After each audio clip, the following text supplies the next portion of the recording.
Today, we're going to talk about every millennial woman's favorite topic, and that is parenting while healing from being a people pleaser. Let's go. Welcome to Honest Mom Talk, the podcast where we drop the filters and talk about what motherhood really feels like. Around here, we're done pretending that we have it all together. We're talking mental health, identity, relationships, boundaries, politics, and the real emotional work of being a mom in today's world. So take a deep breath and let's have an honest conversation about motherhood. Hello, and welcome back to Honest Mom Talk, the podcast for real moms being real honest about being moms. As always, I'm Molly, And I'm Jillian. and today we're discussing something that makes us all feel a little icky in our tummies because we know we all do it, and we're going to talk about people pleasing and how we are on our journey of healing or not, and how it's Or played a role, kinda. how it's played a role in our parenting world. So let's talk about people pleasing and what it actually means, because I think that that's the best place to start. And by basic definition, it is you're going to do everything you can do to keep everyone around you happy. So we're avoiding all conflicts with everyone around us, including our children sometimes. We're overly accommodating, which is the burden of the modern motherhood with work, school, after school, everything. And let's be honest, if you are a self proclaimed people pleaser, or if you've been so blessed to be diagnosed, your self worth is completely tied to the happiness of others and how you contribute to it. So we know what it is. How is it showing up in parenting? I have done this more than once, especially with the second one, saying yes to avoid having a meltdown, whether that is Yeah. yours or the child's. Like, just be like, yeah, absolutely, have the gummies. I don't care. Like, I let my daughter eat pizza in the car the other day because I'm just like, I don't care. Like, if you want pizza for I've let breakfast, mine have cold pizza for yeah, breakfast. that's exactly what it was. Like, Yeah, she was like, I want pizza. And I was like, cool, take it. Like, I don't even care. about it. But it wasn't even my car. It was in my husband's car. I know. Mm. Um, Over explaining boundaries. I am 1 bazillion% guilty of this. I explain and justify my decision to uphold a boundary like it's my job. And yeah, like that is telltale sign of people pleasing. I don't need, and I have caught myself too also saying, because I said so, especially to my kids. Do you know what? Funny enough, I have it written on my post-it note there because I said so. Because for years I was like, I am not going to use that line like my parents or Yep. my mother used for me. I was like, I am not just going to say because I said so. How quickly that went out the window.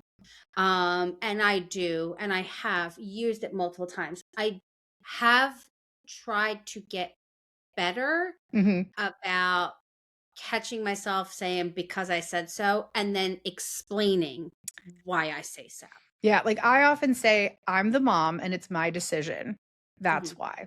Because, and that's also like having that guilt of setting those limits and then over explaining is people pleasing. But I think, kids are people. They are humans. They They are. deserve explanations, just like they Correct. deserve apologies and things like that. So I think that there's a gray area. Like these are not set in stone rules No. of And I anything. think I feel that as we each go through our own journey of healing from our people pleasing and our tendencies, especially with the older generations. So, healing our people pleasing towards our parents and also trying to explain it to our kids. I've had Yeah. many of times where there have been family functions or things going on. And my one daughter will say, but I don't want to do that. And I'm like, but we kind of just have to. And she'd be like, I don't see the point in it. And I'm trying to explain to her about sometimes we do things we don't want to do because it's just expected of other family members. And yes, you are allowed to feel this way. And we have to pick and choose our battles sometimes on where to put a hard boundary up. Yeah. Yeah, I agree. And I think that like I call it the light of the spectrum because it usually comes Ooh. from my husband, where he'll be like, but if we don't want to, why? Like they just need that more literal explanation. And you get that a Yes. lot too with younger kids that are very inquisitive. Hmm. Like, but why do we have to? And it makes you think a lot. It makes you kind of look back and be like, oh, I don't know. And I will say that the easiest thing I did, and this is not an option for everyone, the easiest thing I did to start healing my people pleasing was moving 2,000 miles away. Like, Well, n- right. Like, not being readily available for like, yeah. So, like, there used to be this precedent set with my family that, like, you had to be at Christmas. Like, it was non-negotiable. Like, it was a point of contention with my parents for years because, like, my grandma was a nursing assistant, and so, like, she wasn't always available on Christmas. So and then it became, like, she wasn't working anymore. My mom was like, "I wanna go see my family for Christmas." And it just, like, wasn't a thing. Um, and it was, like, because Grandma Sullivan always got Christmas.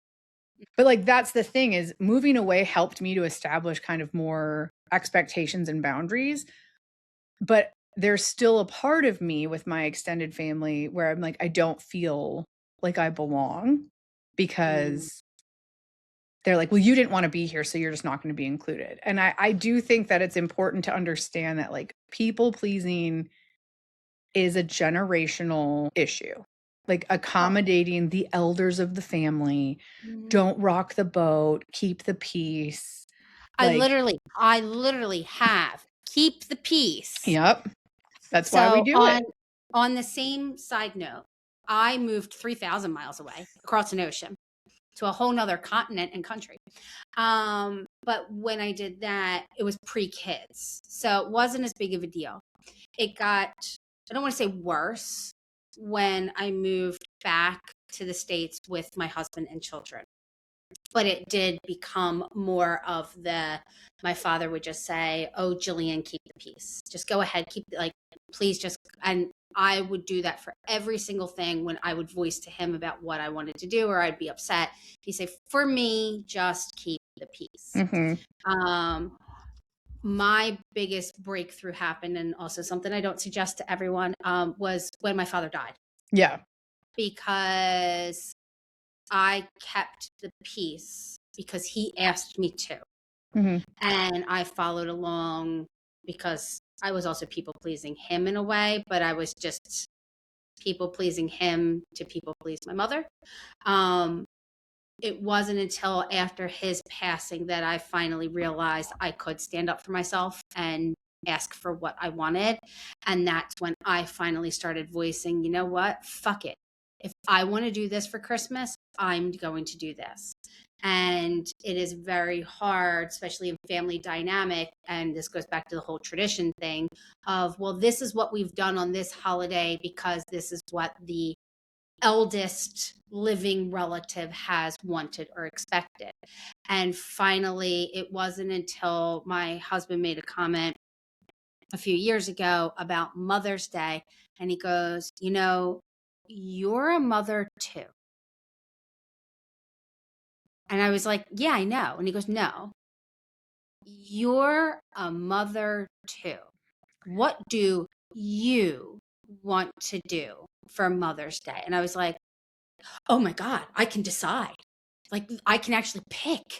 Yep. And that's I feel like so motherhood in general triggers people pleasing both ways. Like it triggers your need to heal and to break these cycles of like always doing everything for mom. And don't get me wrong, like A, I'm not your therapist. B, like I'm not a like clinical psychologist. I just have all this information. So like I can talk you through this. Like we want to please our mother because our mothers cared for us. Yes. But when we're just repeating these cycles of doing these things that like we don't want to do, we get resentful and then we get angry about it.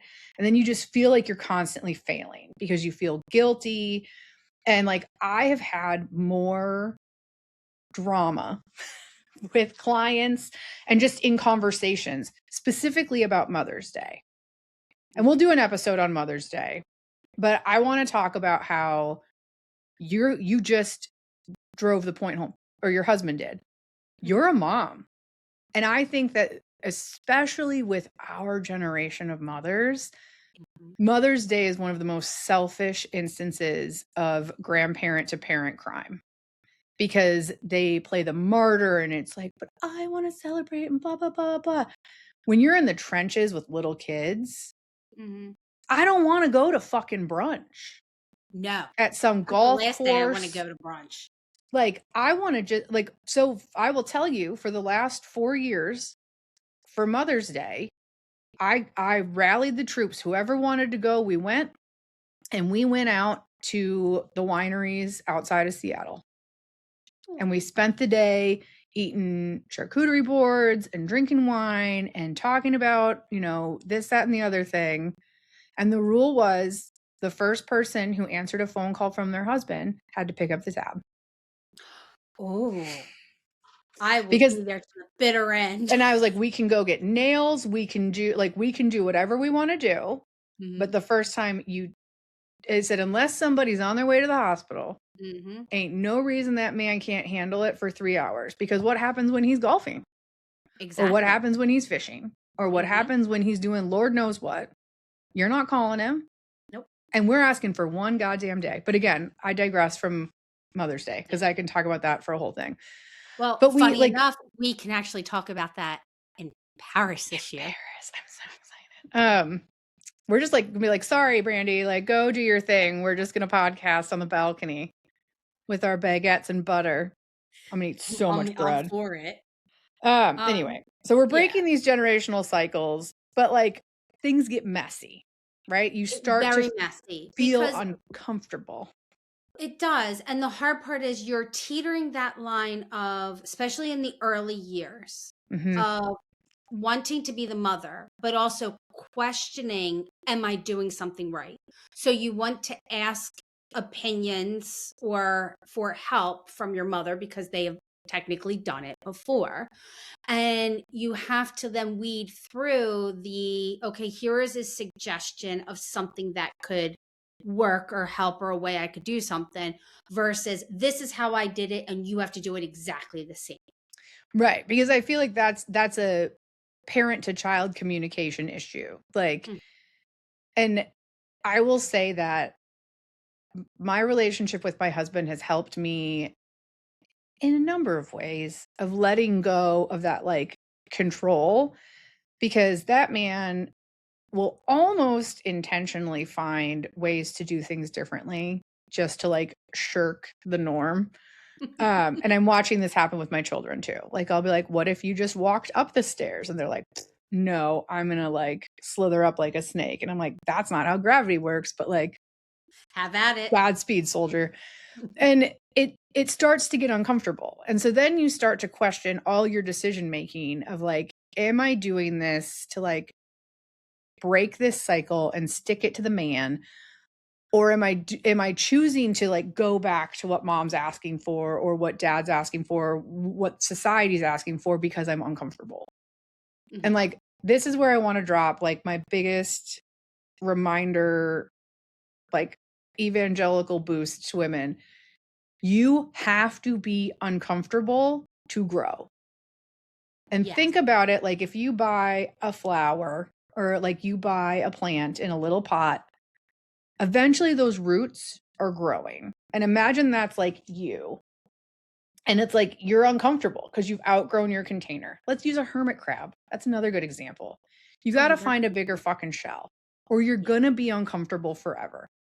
But as soon as you make that decision and punch through and like say, no, we're not doing this anymore, you move into another era. You feel better because you start to, like, I feel so often, this is like my soapbox episode. I feel like so often in motherhood, we go into this place of expectation where like we expect it's supposed to be this way, and this is how we handle it, and this is how everyone before us did it, and and you lose yourself. Like, this is the whole fucking basis of everything I've done for the last 5 years. Like, we lose ourselves in the journey of motherhood, especially when you're accommodating everyone else, including your children, Mm-hmm. and you lose who you are.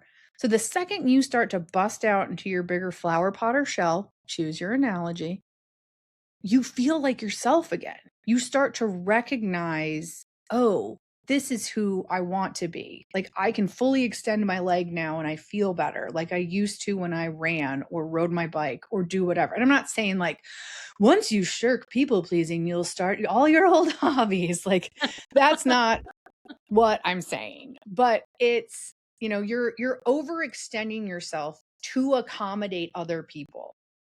And you're going to be uncomfortable either way. So you might as well be uncomfortable getting back to what you want to fucking be. And on a side note, going off of what you said there, because I 100% agree with you there.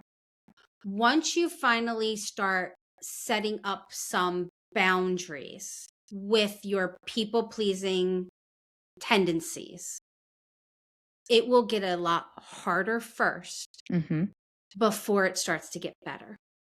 And I know from many aspects of my life, not just like personal relationships, family, friends, school, activities, that kind of stuff. I was always the, yes, I can do it. Yes, I Mm-hmm. can do it. Sure. No matter how tired, how burnt out, everything, which led me to my burnout, which then led to my business. But that's a whole nother side note. Um, until I started putting up those first rounds of boundaries, once I started to get into more of the self-help, self-development, therapy, all of those things, that first year, even almost 18 months, you're always like, oh, but I could go back and do it. Yep. You teeter that back and forth.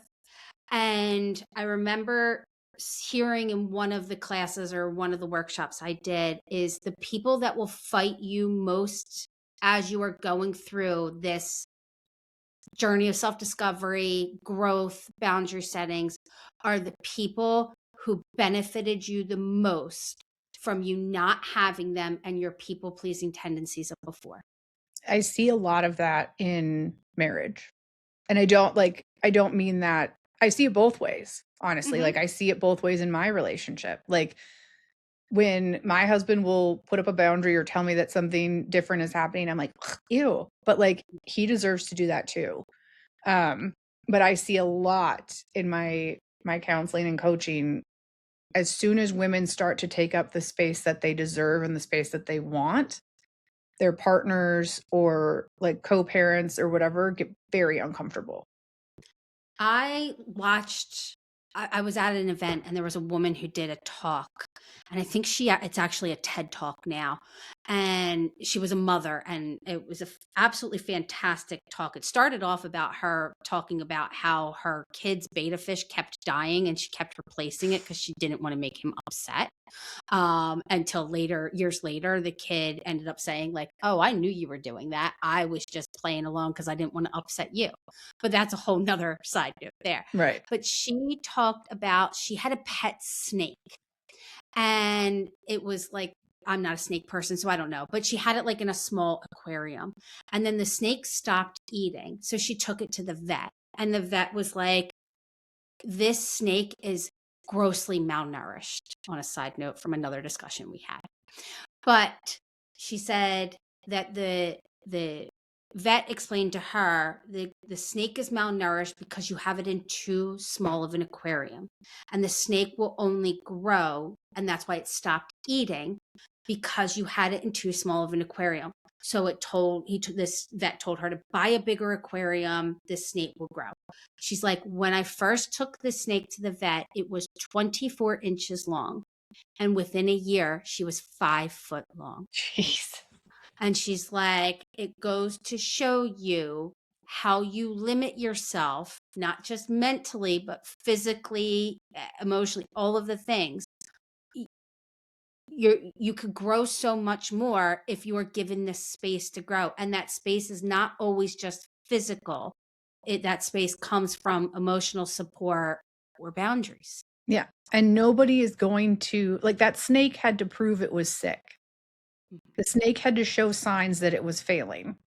So Mhm. you're not winning any prizes by bottling everything up and keeping it hidden. I have a book recommendation that I'd Oh, like I to love a give. book recommendation. It's called Slay Like a Mother by Catherine with a K, Winch, Winsch, and it is all about defeating these internal dragons that we have. And it's kind of like, quieting that little voice inside you that says like, yeah, but you have to say yes because it's your mom. Or yeah, you have to do this because the school needs you. Like it's slaying those dragons and really kind of stepping into who you are meant to be as a mother. It talks a lot about like work-life balance and like all of that Mhm. stuff that we deal with in modern motherhood. And I think that that is the the biggest aspect of it is like we need to understand that discomfort is equal to or like less than the damage you're causing to yourself by Mhm. not breaking these cycles, by pouring from an empty cup. And I want like we use that analogy a lot. I like it. I made stickers of it. But I want you to think of it as every time you give, so whether that's you give into a toddler tantrum or let your husband go on a 36-week golf or 36 hole golf weekend. And I'm not picking on golf, but like there's a lot of that's an example most women understand is that their husband's going to be gone for 4 to 6 hours golfing.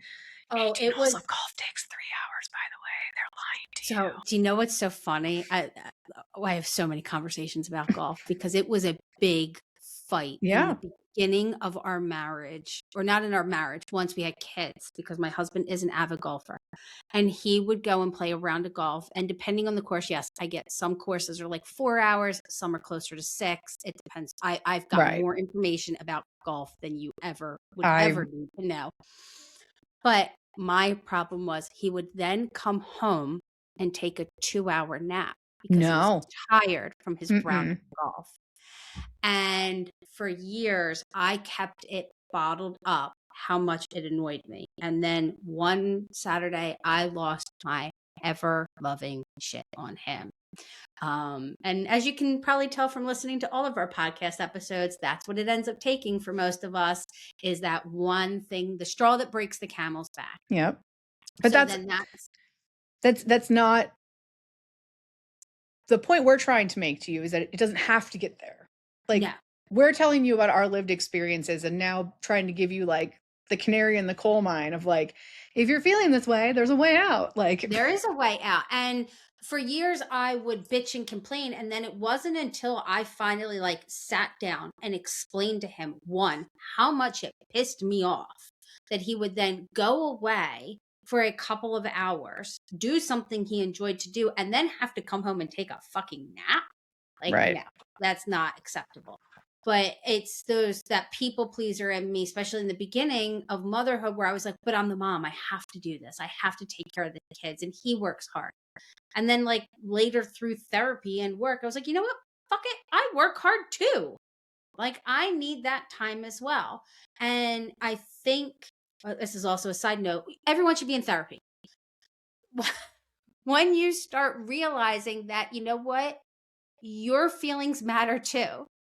Mm-hmm. You are allowed to take time as well. You work hard too. Like, And this is for working moms, in-home moms, yeah, like all of it. Just exactly. you pushed a human being out of a part of your body, or Most. maybe not, or had Yeah. a person removed from your body in one Or way or filled out another. paperwork and brought a body home from a different Yes, location. sure. We're trying to be inclusive. I know.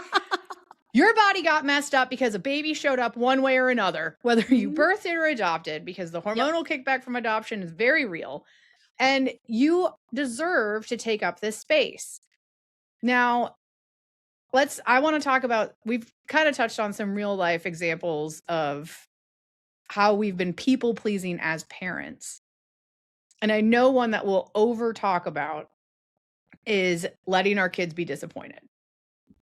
Yes. I bend over backwards to make sure my son does not experience disappointment. And at 7.5, he is the shittiest game player. Like and now I'm done. Like I've given up on accommodating his like his blow up or meltdown of being disappointed. And I just say, this is how it happens, man. You can't win every time. Like other people are going to play. But that is, I think, the most common one that I see, that and overscheduling. Like, like we Yes, I overschedule will ourselves agree. to accommodate everyone else. Mhm. With the kids and disappointment, I think that also is a generational thing.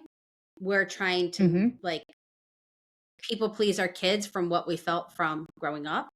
I think Mm-hmm. that has a lot to do with it. I did it for so many things except for games. That is one of the few ones. Like we would play cards and we were not letting you win. Like you are definitely going to feel that disappointment. Like try harder.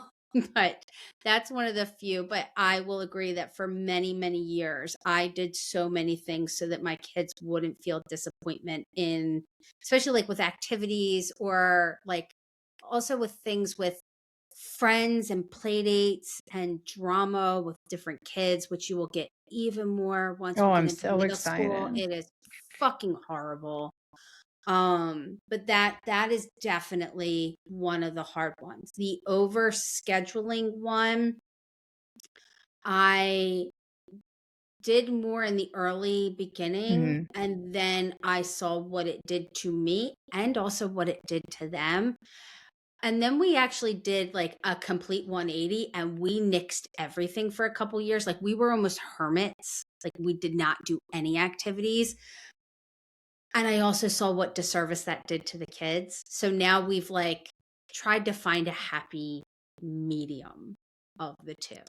I was recently talking with one of my neighbors about this because I was like, my kid wants to play soccer, but like he's not good. Like, No. and I think that that's like, we've touched on this before. There's so much predisposition to be like, oh, he likes soccer. I need to get him in every camp, league, builder, like private coaching, all of this shit. Like, here's the thing I will tell you, having experience with this. If your child is a gifted athlete, it will show. Mm-hmm. Like, yes, there is some coaching and things like that that they can pick up along the way, but like, you can't teach a kid to be fast. Like, that's a natural skill. Aggression is not something you want to push. They either have a competitive spirit or they don't. And right now, my son is just not competitive, No. but he also can't handle that disappointment. And so, a big step for me that I've had to make in my mindset about it is not my job. And this is going to be a tough pill to swallow, ladies. So, it is not my job to fix my kids' emotions. Correct. It is not our job. It is our job to help them navigate them. Mm-hmm. It is our job to help them understand and appreciate them. But it is not my job to walk into that school, soccer field, whatever,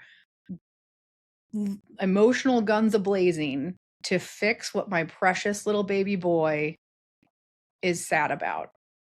And on that side, that same thought, because I hate to break it to you, you're going to see this more once it gets into middle school and I more know. with girls. Middle school girls are fucking horrible. I was Yes, one of I said them. it. I went through the same thing when my one daughter was having problems with the girls in her class and things were going on. Other moms were going into the school to talk to teachers, principals, everything else. And I did not. And I said to my daughter, this is also a rite of passage. Mhm. Like, this sucks, but this does not involve me. I will be here for you to talk all of the stuff, tell me your feelings, everything else. But the biggest problem and the biggest disservice you're doing is if these moms keep coming in and helicopter trying to fix because these girls got in a fight over fucking jelly band bracelets. then you know what? You are not teaching your kid how to actually like interact or deal with conflict. No, and you're And you're you're dealing with your own unhealed shit. correct. So go to fucking therapy.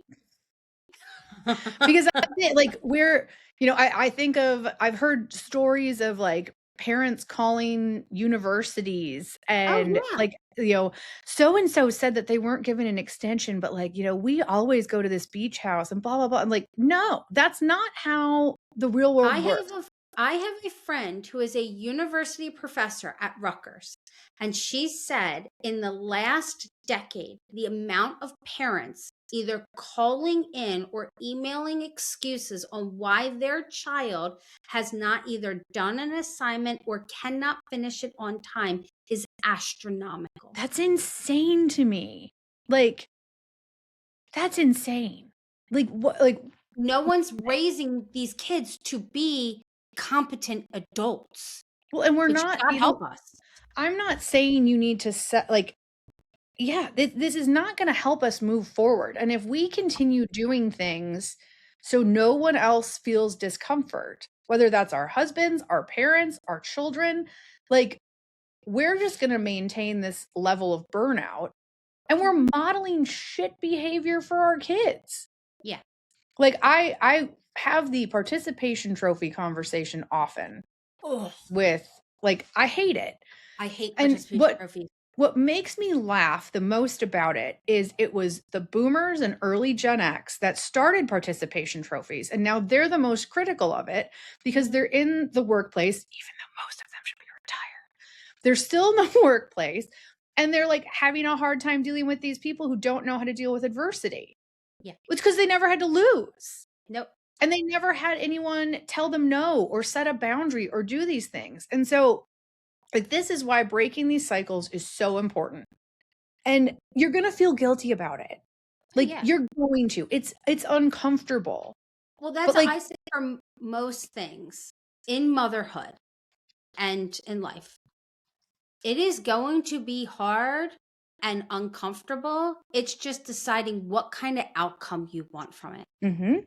Either way you go, it's going to be a hard and uncomfortable. But how about we kind of try to work towards something that has a better outcome for us and for our children? Because if we just continue to do everything for these kids because it makes us feel uncomfortable that they're uncomfortable, Mhm. what are they gonna do when we die?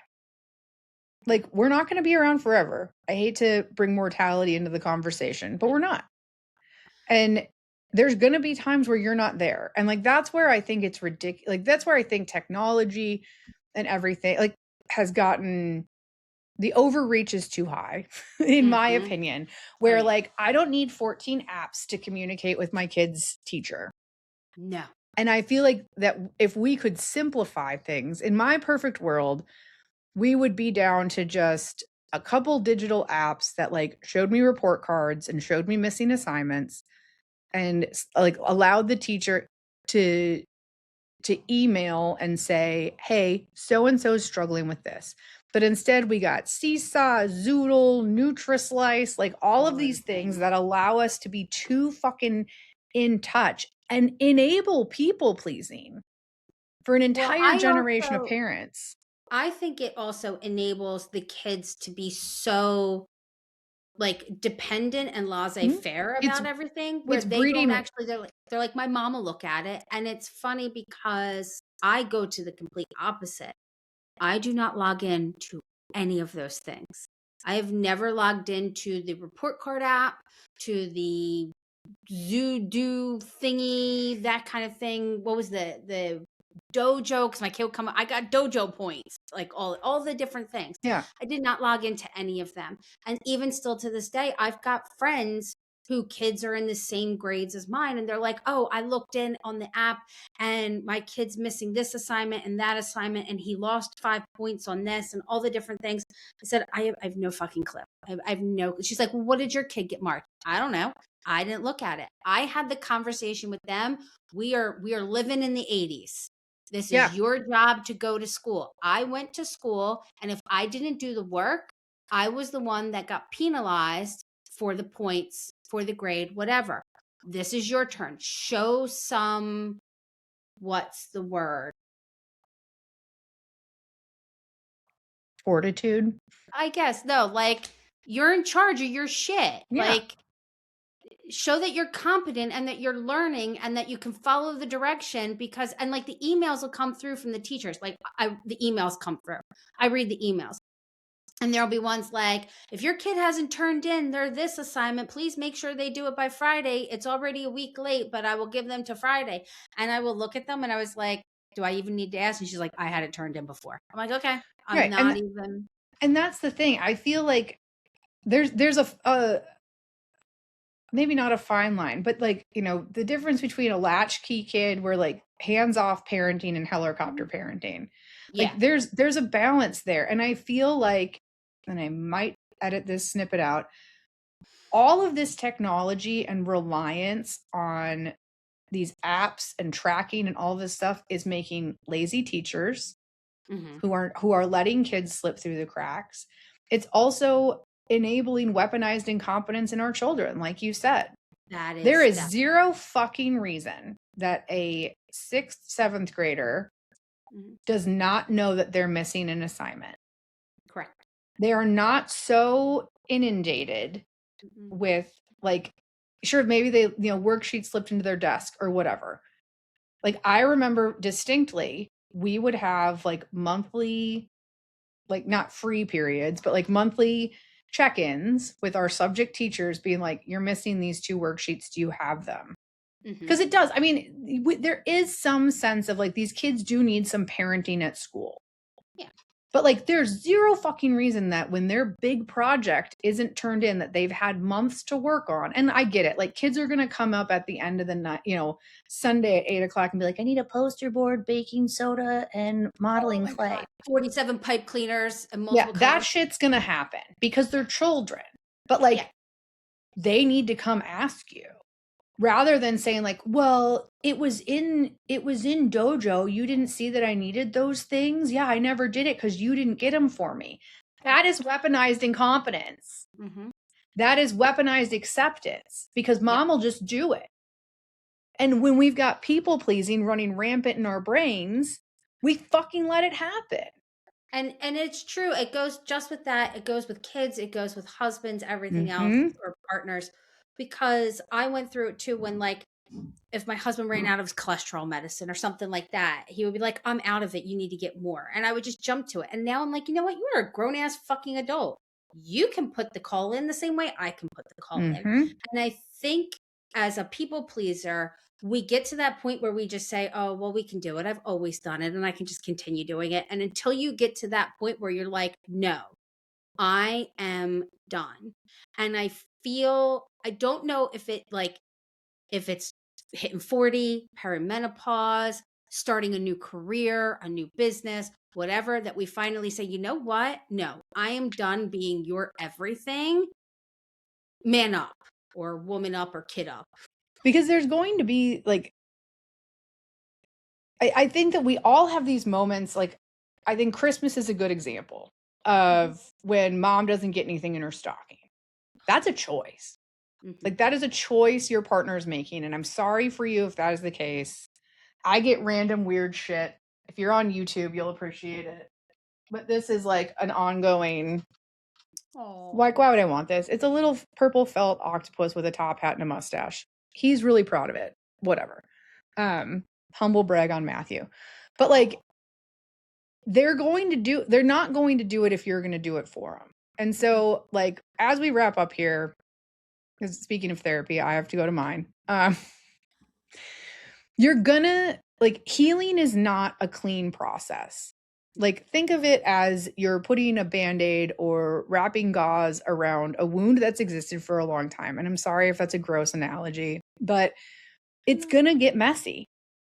You're still going to, quote unquote, make mistakes. It's not a mistake, it's a process. And you're learning how to break something that's been subconsciously ingrained in you for years, for generations and decades and all this stuff. But you can do it. And if you're tired of, you know, having that Dudley Dursley who has a meltdown because they didn't get enough presents for their birthday, or the kid who you're embarrassed to take to a restaurant because they can't do it without, they're just going to get chicken tenders or whatever, or that husband who can't get off his phone to watch the kids for 20 minutes, then you have to make the change. Like, you're not raising, like my mom said for years, I'm not your friend, I'm your mom. And I hated it, and I still hate it. But sometimes we don't have to be our kids' friends. We didn't have kids so that they would never be upset. It's our job to raise kids who can handle it.